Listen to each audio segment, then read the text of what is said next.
Grab a glass and lend an ear. Your favorite hosts are finally here. Raise a toast, get set to hear. Beverage babes are drawing near. Welcome to the Beverage Babes podcast, hosted by Blaze and Carrie. Welcome back to Beverage Babes. This is Carrie. It's Blaze, and today we have some very fun, interesting stuff to talk about. We're going to talk about tequila, which is a very popular, I don't know, I would say maybe the most popular. Well, I think it's the most popular spirit. No, I think right now it's the most popular spirit. Yeah, I say that because margarita is the most popular drink cocktail in the world. But probably vodka is probably the most consumed spirit. But yeah, so we're talking tequila, so not vodka today. We're gonna spill the tequila today because there's a lot of juice. Spill the tea. And then, Carrie, quick question before we get into it. Have you seen the new Wife Swap series? I have not. So they're doing it with the Real Housewives. So we're going to get into that today. Yeah. Interesting. I can't wait. It's fantastic. But first of all, we got our hands on the Bloom crisp apple, which I've been looking for everywhere. And you've been telling me about it. So 180 milligrams of caffeine, no artificial colors, flavors, or this word that I don't know what it is. Aspartame? Aspartame. Did I say it right? I hate saying words. You moved the bottle too fast, so I can't read anything. Where's the word even? Aspartame. Yes, aspartame. Okay. Positive mood, apple cider vinegar. So interesting thing, prebiotic fiber, no sugar. Yeah, no artificial sugar like aspartame. Do you want to do the honors? Because I've had this before. I do actually know what color it is now, but that's only because I ordered. Yeah. Backstory, I found it at our local coffee shop, so support your local coffee places. It smells like apple juice. It does. So it's green. So I'm interested to see it because they say no artificial colors or flavors, but it's like a green apple, which is fine. But it has green tea. That wouldn't make it. Maybe, I don't know. Either way, when I was there, I was chatting so I got at a local coffee shop called the Haven Cafe in San Antonio, Florida. So if you're in the Wesley Chapel area, go check it out. It's a cute little cafe. They sell sourdough, little pastries, and they do sodas, they can do dirty sodas. They do coffee, obviously. They also do, and I brought this too, they do coffee buckets. Oh, that's adorable. Yeah. So if you're into that, they have it. But she did a dirty sparkling apple. I would say a dirty soda, but it's not a soda. It's an energy drink with caramel and some coconut cream. It says it has apple cider vinegar in it, which might give it some of the color. Did you try it yet? I have not, no. I was busy reading the ingredients. I know the branding's really good too. It's very subtle. I was making sure it didn't have any mango in it. Yeah. It has, when things have this color, always makes me take a peek. Yeah. I do check everything too, but I actually didn't even think about that. Mostly because of its color. It's very good. Good job looking out for your own life. Well, we don't need to have a little. Yeah. Let's put a pin in this podcast today and take a little road to the emergency. Well, that's true. We wouldn't even have to go to the emergency. So what do you think? I love it. I don't love the color. I'll be honest. I didn't know the color was that color until she poured it out. Very yellow. But it says all natural colors. Yeah, it looks like a green apple. It doesn't look like neon green or anything. It looks like it's natural. A little more fluorescent than I expected it to be. Yeah. So she made me this. It was a caramel apple thing. So it had caramel drizzle on the side and everything. It was really, really yummy. That's not fake apple flavor. No, it's not. No. It's a good crisp apple. And a lot of people don't like that artificial green apple, nasty kind of flavor. This is very good. It doesn't taste like Jolly Rancher green apple. No. This is excellent. Yeah. So if you can find a can, try it. They're little skinny cans. It's cute. Cute packaging. I would say, it's metallic, but fall pastel palette. Kind of. It's a crisp apple. Yeah. It looks like an apple orchard. It reminds me of going to Apple Hill in California as a kid. Big thing in California. You ever go there?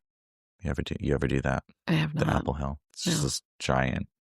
It's a bunch of apple orchard farms. I don't know if it's still open anymore, actually. But I grew up in New York. I did a lot of apple picking as a child. Well, some apples. Some of them not so good.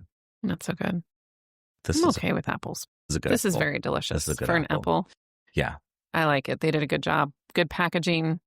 good taste. Yeah, I hope they bring it back next year. Well, so I know, again, like I said, I found it in the Target before, so I tried it, but then I went back to get another one for us to try, and the guy had taken them all. So like they disappeared really quick, but Bloom is Dr. Pepper Keurig company. So I'm sure they just saw the numbers fly off the shelves, and they're like, okay, well, we need to brew some more. Yeah, we need to brew some more. It didn't make it till Thanksgiving. Because I think you can find it in Sam's Club now. So I don't know where the coffee shop found it. Probably there. Maybe somewhere else. But yeah, hard to find, but we found it. It's delicious. Yes, perfect fall drink.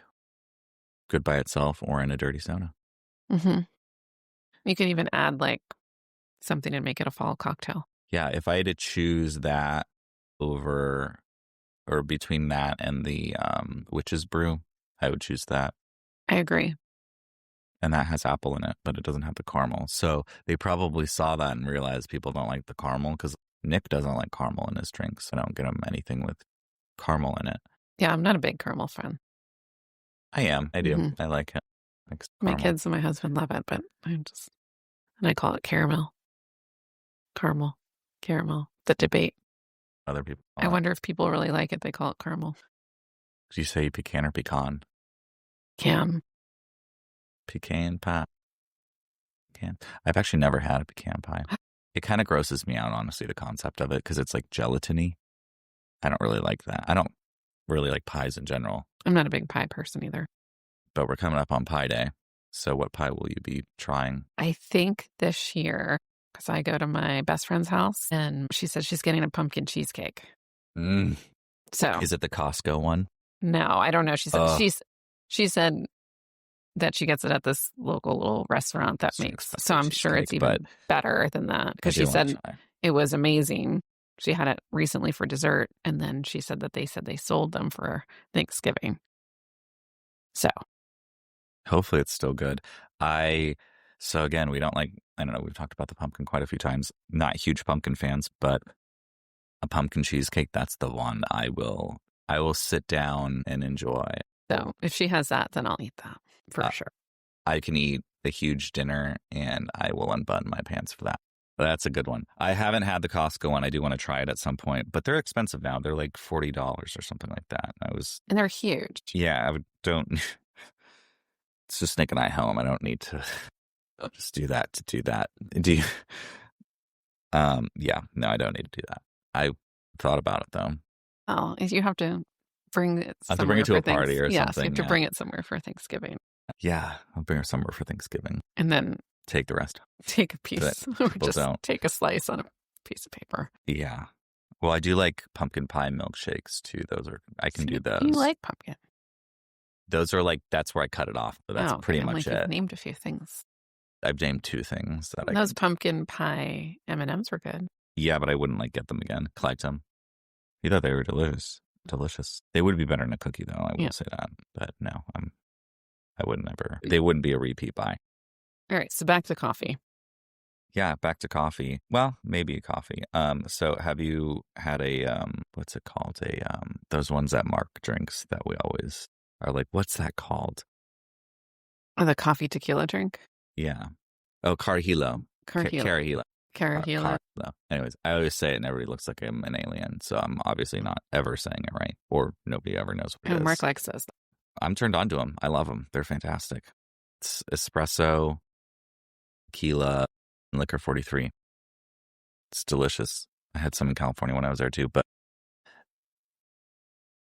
better than an espresso martini. People just call them espresso martinis though, but they're not. There's actually a name for them. It's an actual Spanish drink, very Spanish drink when they didn't have energy drinks back in the day. Learn the history on this one. They would mix espresso with liquor 43. It originally was just liquor 43. Then they added tequila later on, but for an energy booster. To cut the liquor 43 cuts the espresso a little bit. Interesting. It makes you, Yeah.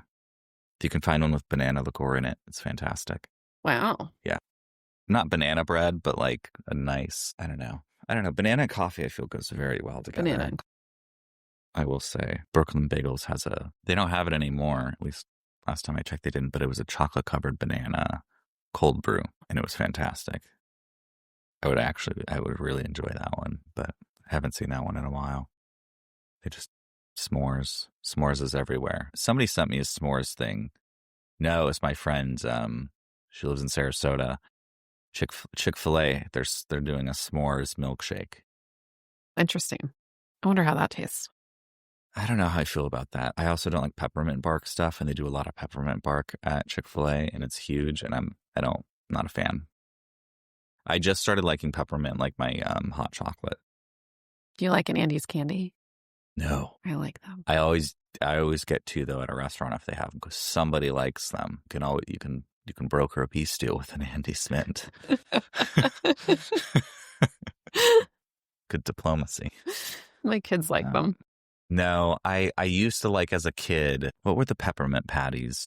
York peppermint patties. I used to love those as a kid. And then what happened, I think I ate too many and got sick off of them. And after that, I couldn't do mint. Same with like the mint. Your mints? No. Same, also can't do mint Oreo blizzards from Dairy Queen. That's very specific. And I can't do this very specific order from Dairy Queen. Well, when they don't mix the mint syrup in, right? And it's like liquidy mint, but then you're told to just mix it up. It's fine because we don't complain. And then you end up just getting a concentrate of mint syrup, and then you throw all the ice cream up. Luckily, it was the same going out as it came in because it was that close together, but just not something that like... I don't love like mint chocolate chips, like ice cream or any of that. I'm not a big fan of that. So Nick has been a fan of that lately. Gwenny's a fan. Mint chocolate chip? Although she handed me back some mint chocolate chip ice cream yesterday. And Some is too bad. She's like, this isn't very good. And then I realized there wasn't enough chocolate chips in it. Ratio was off for her. Yeah, it has to have a good ratio. She gave a no thank you to it. So do you like the chocolate chip or the chocolate chunks in the mint? Because I like the chunks more than chips. Really like it at all. The whole thing is. It's too bad. Well, it's not my first choice in ice cream, to be honest with you. I like sherbet. I loved rainbow sherbet as a kid. The rainbow sherbet Dippin' Dots. Those are like peak rainbow sherbet form, I feel. I like rainbow sherbet. If I had to pick, like, I'm more gelatos and rainbow sherbet. Like, I like a lemon gelato. I like that berry. I like that smooth. Yeah, I will pick it over ice cream any day. Have you ever had the Baskin Robbins rainbow sherbet? Because that's like what I grew up on. It was so good. Super smooth. I don't know if I ever... I'll have to make sorbet. I have one of those. Sorbet. I love sorbets. So I have one of those Ninja Creamies that makes the ice cream. So I just have to make a base. But I have a raspberry sorbet that is down. I put cardamom bitters in it. It is so good. It's so smooth. It's like fluffy, creamy, but it's like there's no dairy in it. Yeah. And I can have dairy. I just don't do an awful lot of dairy. So I don't ever choose ice cream. I'll always choose like something else. Yeah, I'm not a huge ice cream person. If I'm in a mood for it, I'll do it. But like, I'm not like I've been wanting to go to Cold Stone lately just because I like as a kid, I loved mixing my ice cream. So it was like smooth and stuff. And that's why I like Cold Stone because you can put stuff in it too, like Kit Kats. And my kids love. But honestly, I don't even know where Cold Stone is in Tampa I don't know. Bay. Last time we went to the Gaylord Palms, there was one there inside the Gaylord Palms in Orlando. And that's nice. The kids had that for dessert. Can you get Cold Stone delivered to your room? I'm not sure, to be honest with you. I bet you could. Like, my kids had to go through the bazillion toppings that they had there. They had way too many toppings, and their ratio was off.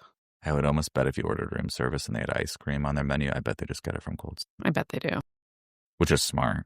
Cold Stone Creamery is fantastic. They've been operating a long time. It's a cool concept. Part of the whole Cold Stone is to go and pick it all out and look at it. Modernize the ice cream stand or like the soda fountain kind of in a way, even though they don't have soda. They should do it. They should bring that back. Do dirty sodas.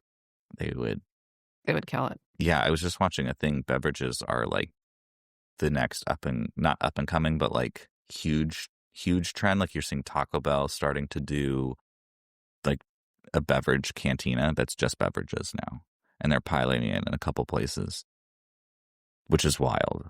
So it's beverages. Are they doing it in places where they already have existing stores that they're too many? Yeah, so they're not doing what McDonald's did. They're not just opening like the McCosmics where it's just drinks and like a couple select things. They're piloting it in places that are already a full Taco Bell, but then they're just rolling out, like they're building out the whole like cantina bar area to do beverages because they're like, it's going to be a multi-trillion-dollar industry in the next like 5 to 10 years. And that's how they see they're going to make their money. And it's smart because it's super high profit margins in the beverage industry versus the food industry, which is percentages, kind of thing. So I think that's going to be a fascinating thing to see how that takes off. I mean, we talk about beverage stands all the time. So it's like, obviously there's a trend for it. It's a trend that's going to be here for a while. Things are just now coming into kind of fruition with everything. And you see big companies now getting in on it. No, Crumble Cookie. They do dirty sodas now. Oh, well. Yep. They announced it like 6 months ago, and I just saw them roll it. They have them at the Wesley Chapel one now, I think. Taco Bell's really good about taking a chance on new things, and they're not afraid to push the envelope. Well, their CEO was like, when we look at a new space, we look at it as there's no rules to be followed for us, so we're just going to do it. Instead of it being, okay, what's the existing space?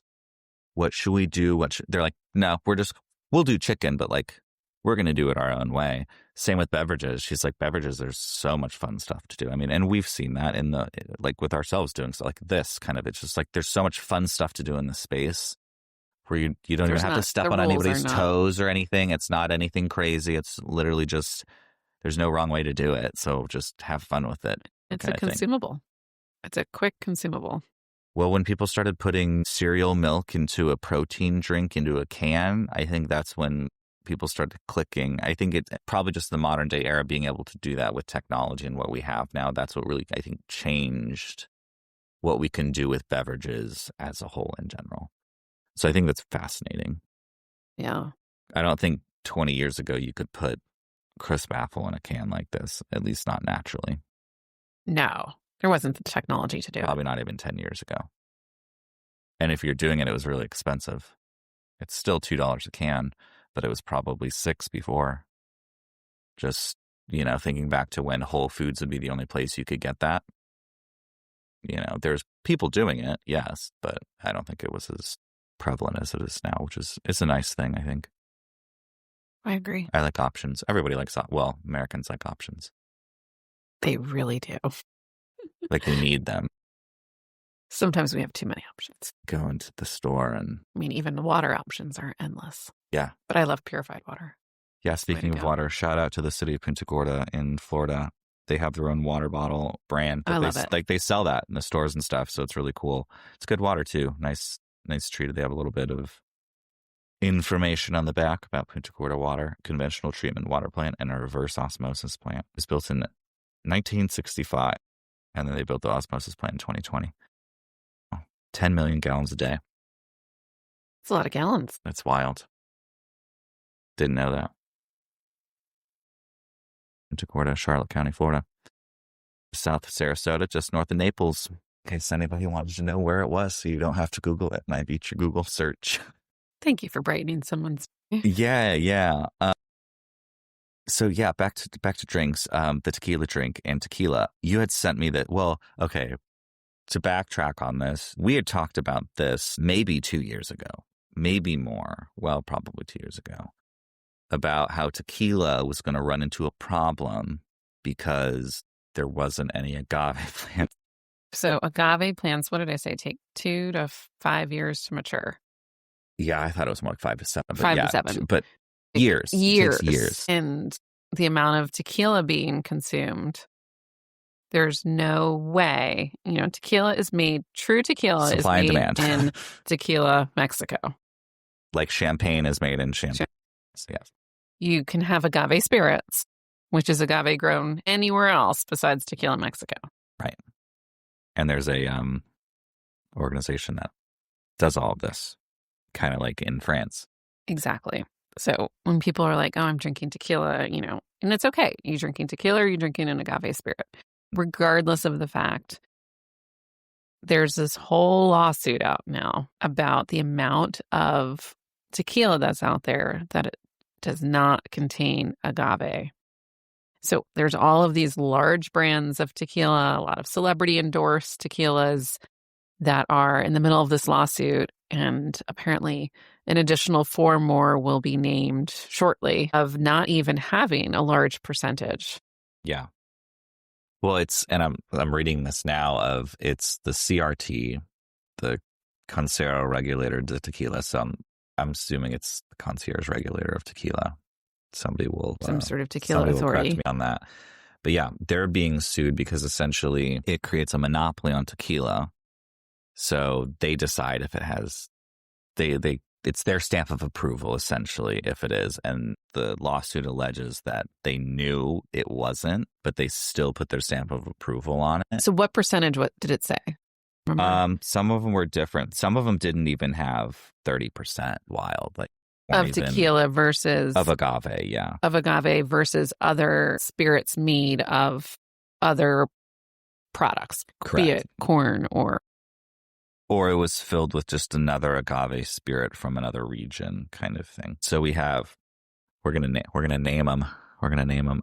Don Julio, Casamigos, Ciñero, and then the famous Jenner 818 tequila. Did you know it was hers? I did. Sucks to suck. But don't be cutting your tequila with fake stuff. I'm sure she didn't even know about it. I mean, I don't know. You know, then a lot of these people don't know about it.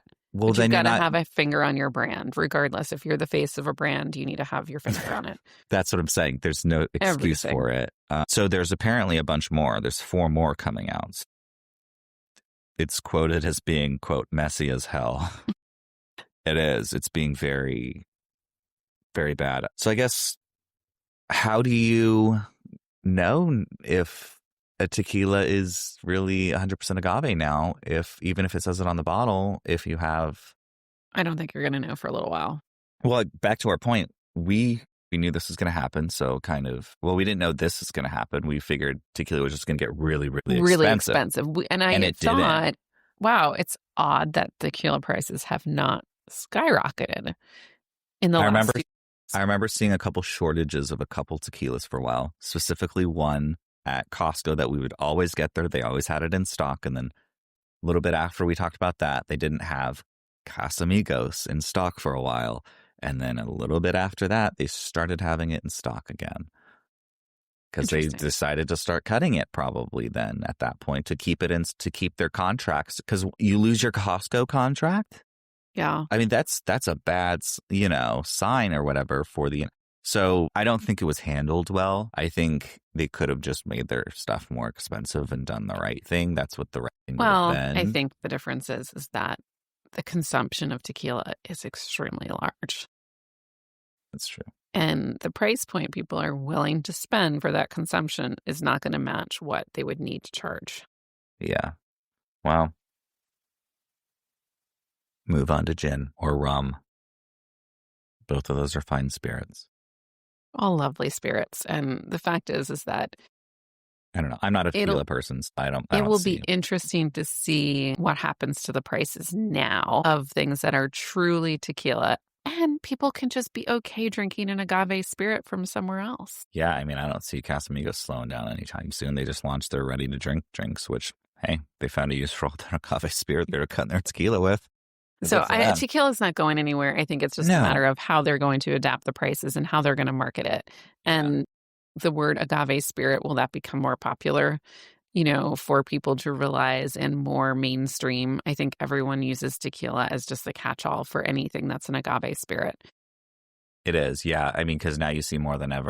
It's the brand, breakdowns so I think that mezcal almost isn't considered a tequila anymore, kind of thing. It's its own thing, which rightfully so it is. It's very different, because you can mix a mezcal in with like that pineapple drink with rum the other day and you get that smoky effect. And I don't get a tequila flavor with it. It's very distinctly different. So yeah, I think it's going to be that whole tequila is going to be very agave tequila, whatever. It'll be an interesting story to follow. Yeah, I think so, especially when you see, because you're going to see new up-and-coming brands that are 100% agave tequila, kind of thing. Those ones will then start shining, and those ones you might see new ones coming out of the woodwork. So, I don't know, it'll be interesting to see. Well, and hopefully they have a pulse on their brand, know where it's coming from. I think, it's an opportunity for people that are an agave spirit right now to market it well. Yes. And I see it. You know what I mean? Like, I think those people have an opportunity. Yeah. Well, housewife, Salt Lake City housewife, Lisa Barlow, she has her own tequila, 100% agave. Hopefully that doesn't show up. I mean, I'm sure it won't, like, because she has a pulse on her brand, like, kind of thing. You know, but you can even tell the people that are not care. 100% agave, you know, it's an opportunity to have people say, you've been drinking this already and liking it.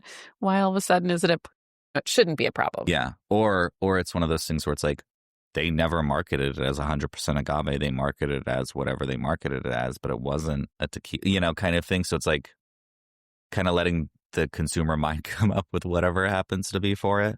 So, speaking of housewives, so the new wife, have you ever watched the original Wife Swap? I have. Okay. Yes. So I understand the concept of it. Yeah. And I think I'm sure if we went back and watched it now, there would be very problematic things. And it was problematic then. Yeah. So they decided to revamp it and bring it back. And why of course, not? It was like, sign me up. They did it with the Real Housewives. So they swapped out Real Housewives with regular housewives. With and they're calling them like, they didn't swipe Real Housewives. No. Yeah. The Bravo Housewives with real housewives. God. So the first one, well, actually, the first one that was supposed to release was supposed to be, someone would have to correct me on here, but it was one of the housewives from New Jersey, the one that just got arrested. Her episode was supposed to be the first one. Is there just one that gets arrested? Well, actually, no. The New Jersey franchise actually has the most arrests in all of the all of those. Hysterical. Yeah, like there's a whole thing of like which franchise has the most arrests. Yeah, when you have enough now. I mean, nothing beats Teresa flipping that table back in the day. Yeah. Before we go any further, what do you think your go-to, or like your first, if you had to just pick one housewife franchise to start with now, which one would you want to start with based on everything you kind of know? New Jersey. Really? They were just great. They were great. I don't think that they didn't care at all. No. In a good, wholesome New Jersey, very classically stereotypical. Yeah. Like, if you could pick exactly what you wanted people to act like and the way that they reacted, and they were much more physical in a emotional, like they wore their emotions in a physical component. Like, they wanted to flip a table, throw a drink. There was, like, you don't see people throwing drinks. It was like if the Jersey Shore was the children, yes, the housewives were definitely the parents, and you could see. I'm just saying that all that fit. If you had to have a signature Real Housewives move, what would you want your physical move to be? I would love to be a drink pourer, like just right in someone's face. I feel like I could pull that off. Yeah, I feel like the only person that could was Lisa Rinna. Because then you see Brandi Glanville do it in a few seasons, and it was like, no, you have to own that. Like, you can't be you've come from a long line of pouring drinks to pull it off well. Yeah. If not, you look like I would be the serial get up and leave. That would be. I'd be like in Miami, which isn't fantastic. Another one of them that's on right now. Actually, I think they just finished their last. It's done by now, but recently, and Kiki. She's a supermodel. One of the dinners, they get all, and she just like disappears. And then it cuts to a scene of her leaving the building, and she gets in an Amazon truck. She's like, yeah, I Venmoed the Amazon guys some money to get me out of here. She's like, I just had to get out of here. I didn't want to. She's like, I wasn't going to be there. And nobody knew she left. Like, nobody noticed she left until 30 minutes later. That's a good signature move, though. That's perfect. Yeah. Everyone has to, if you're going to be in that kind of show, you have to have a signature move. And if you don't, you're a weak character on the show. I would agree with that. I would 100% agree with that. I'm trying to now You're not a main character. You're a... Yeah, I'm trying to get through I'm trying to see what supporting all of them cast. Are. Yeah. Well, if you don't have a signature move, you need to get one. I mean, really, though, there's only one or two, major characters. I mean, the series can't. I know, but if they see, the problem is they all think that they're the main character, and they don't understand, and that's what upsets them, is that they are supporting character for the two main characters that have a signature move. And this is what makes Salt Lake City so great, because all of these women are all main characters. They all there's no like there was one episode, usually like the episodes break down, like they go through a couple scenes or different, or dinner takes, whatever. Whole episode, one dinner. No scene change, nothing. It's one dinner. And you go through 8 different arguments of this woman doesn't like this one. This one's pissed about this one. This one's upset. This one said this that was insensitive to this. Like in 40 minutes. Like what? It's mind boggling. But does anyone have a signature move on that show? Yeah. Yeah. I'm not going to get into that though, because I like all those women so much. No, but I'm just saying the ones who don't have a huge. Okay. Yes, they do. So like Meredith Marks, her thing is she has this deep voice and she'll go, "You can leave." See, but that's so she invites people to leave. I like which is that. Nice. But that's polite. No, not polite. It's the polite like bitchiness way that like just being like it's that. I mean, I haven't watched the show, so I don't know these women. So, but I'm just saying like you have to have those moves to like separate yourself to be. Yeah. Everyone wants to be the main character in those shows, and that's what they're all competing to be. And without the main like. Teresa flipped those tables. I mean, you knew she's mad. She's going to flip something. She's going to throw something. She was a main character, even though the others didn't want her to be a main character. Yeah. No, that's true. Yeah, So when I watch these shows, I look for those things. That's what I look for. I'm like, ooh, that's a main character move. And it can be slight. It can be like that getting in an Amazon truck. Like, that's a main character move without even just like, I'm done. Mic drop. I'm out. Yep. Yeah. So anyway, so they took Angie K from Salt Lake City, who her signature, I don't know if it's a signature move, her signature profile, I guess, she's Greek. She wears these big sunglasses that are like pit vipers. I don't know. They're good. It's a good look on her. She does it well. So I'm not like trashing it or anything. Not everyone can pull that off. Actually, no, I will say that not everybody can pull it off. She does pull it off well. But they, swap her out with a family in Idaho. No. That is homesteaders. Yeah, they live off the land, which is funny because in the right before this episode came out, the lunch that I was telling you these women, the Salt Lake City women were having a passionate discussion about. Lisa Barlow, one of my favorite ones, goes, "I think I could be a farmer." And then like 2 days later, Nick and I are watching this, and it's Angie K going out to this place where they don't have running water.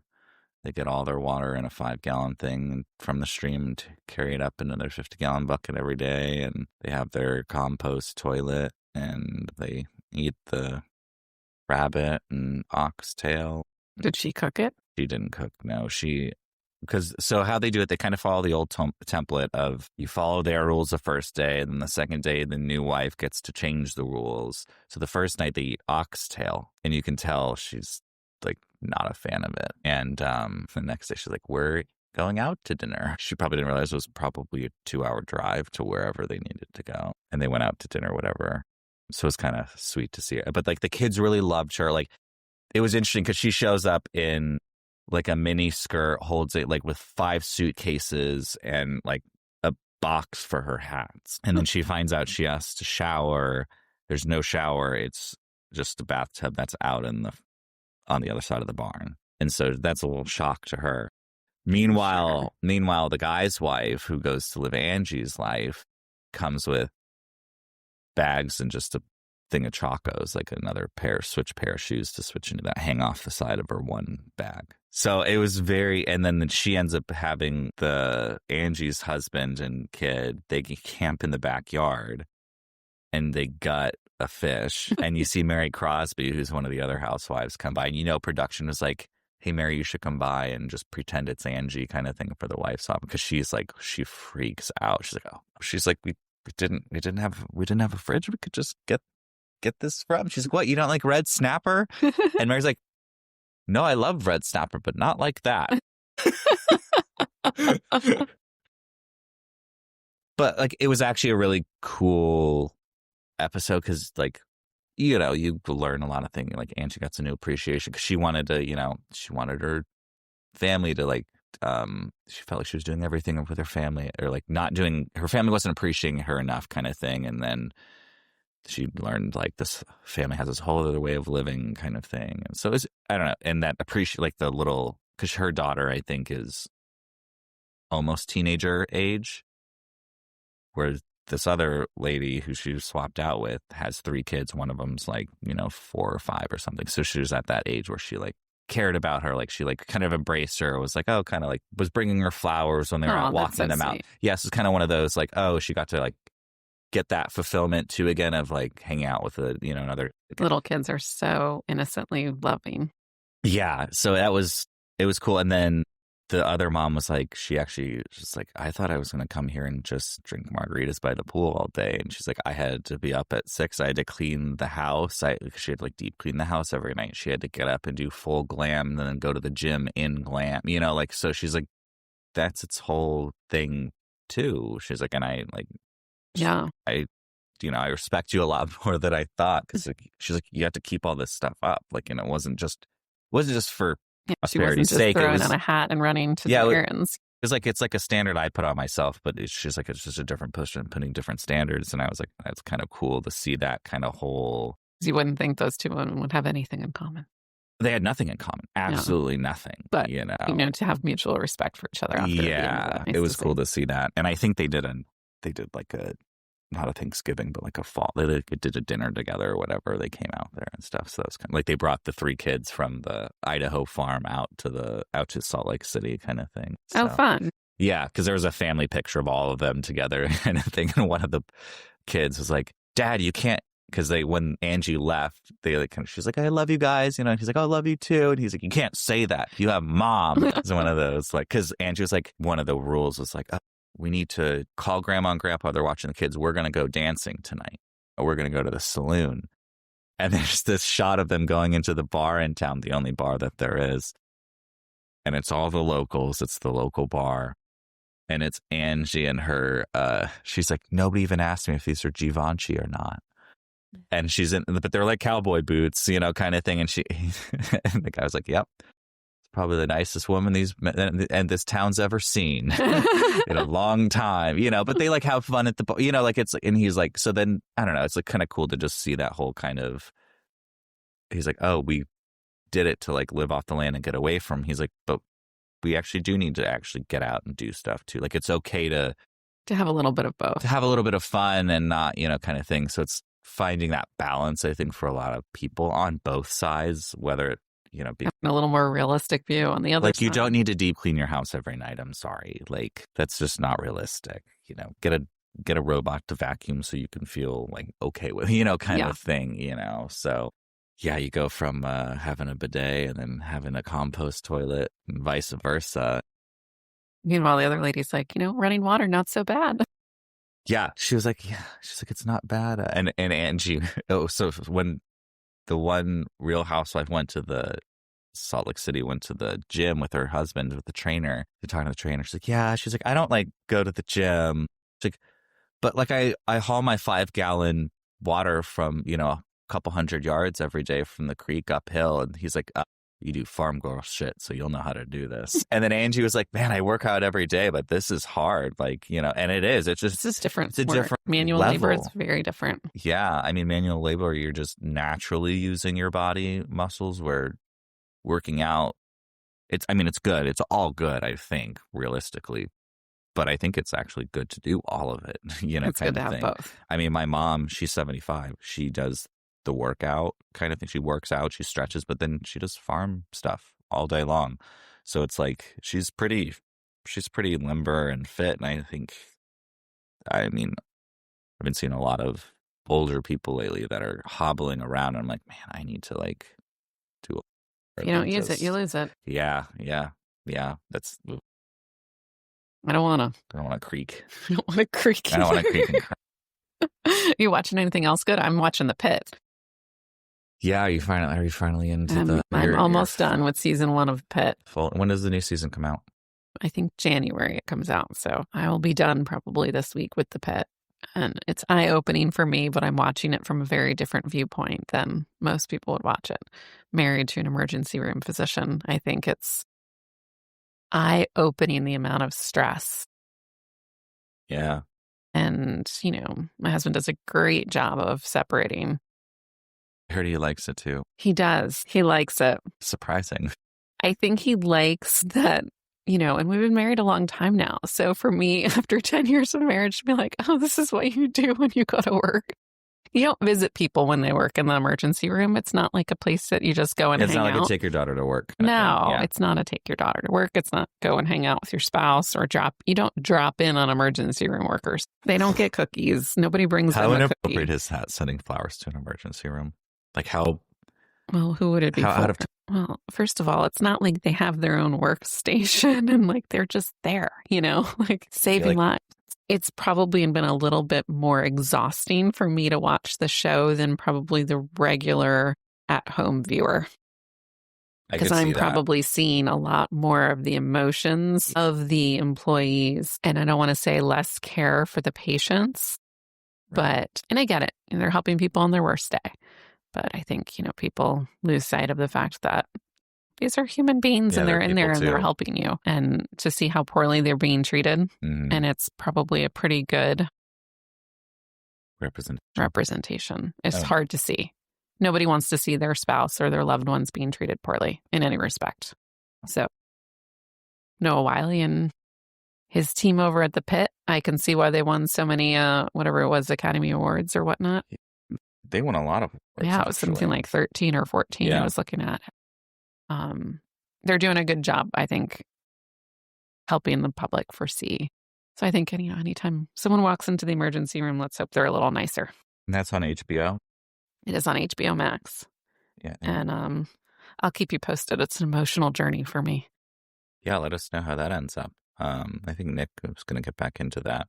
He just started the new season of Amazing Race. I still can't do it. Actually, he started Mobland. Did you watch that one with Helen Mirren? I did not, no. He loves it. It looks like a fantastically written show. Unfortunately, don't like any of those actors. Pierce Brosnan, Helen Mirren, and I think it's Ed Hardy. I like Pierce Brosnan. I like Helen Mirren. I know. I'm very well aware I'm on the outs on that one, and it's a very popular opinion to have. So I just choose not to watch it. But I recognize that it can be good writing. If it was any other actors, I'd probably watch it. Nick loves it though. I think that's one's on Paramount. Nick really likes it though. So do you feel like Pierce Brosnan could have pulled off the Louvre heist on scooters? I refuse to watch any Pierce Brosnan, even James Bond film. I really don't like him. I don't even know why. I don't have a reason either. Have you ever met him in person? This isn't a personal thing. No, I don't. Okay. No. I might. No, if I meet him, maybe I'll watch one of his. No, hey, come on the podcast. I'll watch one of your stuff. I'll do some research, research if he comes on. Negotiating Pierce Brosnan coming on the show. I want to know what he drinks though. I would be interested in that. I have no reason not to like him. I just don't care for him, I guess is a better way to put it. Oh. I guess I don't really have a lot of opinions about celebrities that I like them or don't like them. They're just people to me, and I don't mean that to be slating because they've done a lot and they have a brand. I look at a celebrity as a brand. Oh, okay. I think I realize what my issue is. Both of them, Helen Mirren and Pierce Brosnan, they're always typecast. I will say that. They play the same exact character, so that's why I feel like I know them. I don't like the characters they play. Okay. That's an okay reason to not like them. Yeah. Now, if I saw them at a bar, would I sit next to them if they were sitting alone and be like, hey, let's chat? Sure. Yeah, I would, because I like that person connection, because I don't see them as like an actor. I see them as a person, and I think it would be just fascinating to get to know as a person and be like, okay, you're an actor, obviously, but like, I don't know. I feel like that would be more of a. I feel like they would be interesting people. Yeah. Versus maybe I see that. Be like, what is Pierce Brosnan like to drink? What is Helen Mirren's like go-to cocktail? I feel like she'd drink something really interesting. It's so hard these days because so many people are sober now. Like so many celebrities play this, like, and they'll be sober for like a year, and then it's like, okay, well, it's fine, but then it's like you launch an alcohol I feel like brand. she'd drink something that has like a creme de menthe in it or something like really random. Creme de violet. Yeah. Something. Like I feel like she would drink something and she's like, I only drink this. Man, I'm going to be thinking about this for a long time. I actually think about that quite a bit. Like, what do we think the Louvre guys drank that morning before that robbed the Louvre? And then what do we think they drank after? but they're caught now. They should just let them go. But what do we think? I mean, did they have like a Red Bull, or did they have like an espresso that morning? You know, or like did they have that drink that we can't say the name to with the tequila? Well, I don't know. They were in France, right? So yeah, but still, people drink tequila. Can you get tequila in France? Or did they just have like a glass of champagne? See, I saw that online. People were like, oh, they probably had a bottle of champagne or whatever. I was like, that would make me sleepy. No, I think they had like something with. And we'll have to find out. We'll have to send like an official letter to ask like if they're like get to prison. We might as well. We'll send them a letter to their prison. They get mail, right? Yeah. It's very basic mail. It would be very interesting to see for a lot of crimes what people drank before and after their crime. Did this just turn into like a true crime murder beverage podcast? You know how I love a good Dateline. So influencer of the week, who's yours? Because I've had a lot I have had to pick from, but I did pick one.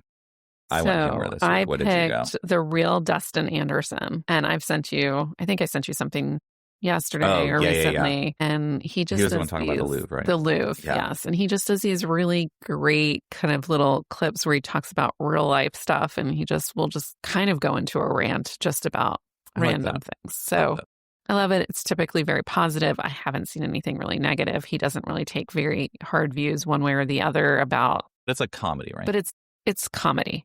I like that. And it's light. You know, everything isn't a reel, so it's like under a minute of a good, funny clip. Either talks about his kids, his wife, something going on in the world, and just laughs about it. And he's like, kind of like people take things too seriously. And he's kind of, the last one that I think I sent you was about the Louvre and how said, they got away with scooters. He goes, I think it's, they get to keep it. He's like, if you can walk away in a scooter in the middle of the day at the Louvre, you get to keep the jewelry. I agree with that. I agree with him on that. I think that's good. I hope he's found a way to monetize that, because that's something that should be. That's a content creator that should be monetized, because they're just putting out good, solid, putting out a good-hearted content. Yes. How about you? Mine is, I guess, good content now. Mine, I need to pull her up because I forgot her name already. I just recently stumbled upon her, so that's why I don't know her name. But she does these side-by-side, like, not roasts, but reviews of people cooking those atrocious meals on TikTok and stuff like that. And some of them, well, being a cook, just myself, some of the stuff I see on there is, you deserve to go straight to jail. Do not pass go. Do not collect $200. That's how I feel about some things. Like, stop putting feta in your pasta and cooking it. Don't. It's disgusting. And your house is going to smell. It's going to smell terrible. You don't heat up feta. Anyways, so this woman, her name is Glenda Palermo, Palermo. Palermo. See, that's why I don't even try it. I haven't found her on Instagram yet, which is disappointing, because that's usually I watch most of my content. But she's on Facebook. She does these side-by-sides, and she just roasts them. Like, it's some of the stuff she did. She says, and I think why she's so funny, she says exactly what you're thinking in that moment, and she just so dryly comes out and says it. She's like, well, I wouldn't do that, but what do I know? Like, stuff, it's like, you're putting chicken patties and pineapple on a baking sheet with broccoli and peppers, and you're just going to put the whole bottle of sauce on there. Oh, that burnt to the bottom of the pan, didn't it? Like stuff like that, again, I'm a very kind of dry humor kind of person, so I think it's very funny, but like the way she delivers it, I think anybody could think it was pretty funny. But yeah, don't watch it around kids. She uses a lot of vulgar language, but it's descriptive, accurate language for what is being atrociously cooked. So I like it. Awesome. I love it. I was like, my stomach hurt. I was laughing so hard after watching her stuff. Like, I was just kept watching. Like, I watched one video and I just watched that video like on repeat a couple times. So yeah, it was pretty good. She's good. Give her a follow on the Facebook. I will. I'll do it first. So we got the real Dustin Anderson and Glenda Palermo. And she's funny. They're both funny. I want to follow a video to the Louvre guy of him talking about they shouldn't be caught now that they've been caught, like how the trial should go or something. It's just like very curious. Like, I mean, I have so many questions about the whole Louvre heist. Mostly just like How long have they been planning that? Well, I saw a bunch of the ones that was like, maybe this is just a publicity stunt for a new movie, the new Now You See Me, Now You Don't movie. A lot of people were saying, like, maybe this is just a publicity stunt. Maybe it's not even real. Because it doesn't feel like it should be real. I get that. Yeah. And I think it was real. Do you think it was real or not? Tell us in the comments. But I think it was real. How funny would it be, though, if it was just a publicity stunt? Duolingo level. That's how good it would be if it was actually fake. I agree. Because I just find it so funny. I mean, to be able to ride away in a scooter, and there was like a ladder that was just like out, and then they're like, who didn't think to follow like the end of the ladder? Like, like. Right. Well, a couple years ago, I guess previously they had decided that they didn't need to keep the stuff in the display that they normally keep them in, that basically if there was any disturbance to the glass, all the stuff would drop into a safe, and they replaced them with just regular displays with regular glass. So that's how they were just able to crack it open and take it.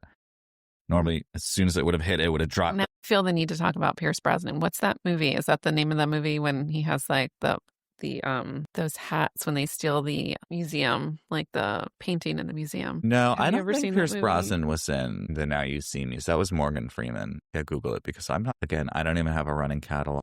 The Thomas Crown Affair. Nick loved that movie. I love that movie. Yeah, see, again, didn't even watch it. It's a good movie. It kind of feels like this, though. Oh, wait, when did that movie come out? 1999. Okay, no, I have seen that movie. It orchestrates the theft of a valuable Monet from the Metropolitan Museum of Art in the form of entertainment, where he essentially pulls off like this whole display, and they all wear these big the hats. I love a good heist movie. Speaking of heist movies, what's that one with Sean Connery and Catherine Zeta-Jones? You know exactly the one I'm talking about. That's a good movie too. It's a classic. Yeah, we didn't even we didn't plan about talking about this, and here we are, because the new Oceans is coming out too. Entrapment. Yes.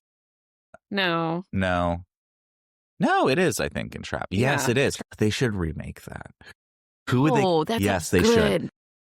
Should do it. But they should do it well. They should do a sequel to it. Have Catherine Zeta-Jones and have her daughter. Have it be her daughter. Who would they have her play? I don't know, but I like a good heist movie. Yeah, The Italian Job. Yeah. Both of them. The original one and the newer one were both really good. That's when they should make a sequel. They should make a sequel to The Italian Job. This is a clip we didn't see coming. No, but it's good. Tell us what movies should get a sequel, what movies shouldn't have gotten a sequel. That'd be a fascinating one. Maybe we'll talk about that next week. Because there's movies that should not have got sequels. I agree with that. I'm trying to think of one like off the top of my head. Well, one that was a good sequel was Shrek 2. That was better than the first one. I just wasn't expecting that to come out of your mouth. We're talking about The Italian Job and Entrapment, and you're like, Shrek 2, there's a winner. They're all works for cinema, Carrie. They all have a place. Except Tron in 1982, which got snubbed because the Motion Picture Academy said it was cheating to use visual effects on a movie, so they wouldn't consider it for any awards. Interesting. Now look at it. Still tanking at the box office. But I've scarred my kids with Toy Story 1, 2, 3, and 4. Those can't watch any of those. They're all very sad. There's a new one coming out next year. We will not be watching it in this household. I'll tell you that much. We can't get past one. Speaking about movies that make people cry, Nick's been watching The Conjuring. I think I told you that the other day. Yes. He was like all of a sudden, because Nick doesn't do scary movies at all. But Halloween time is when he'll dabble with it a little bit. So he's watched the Halloween movies last year. Normally doesn't like movies like that.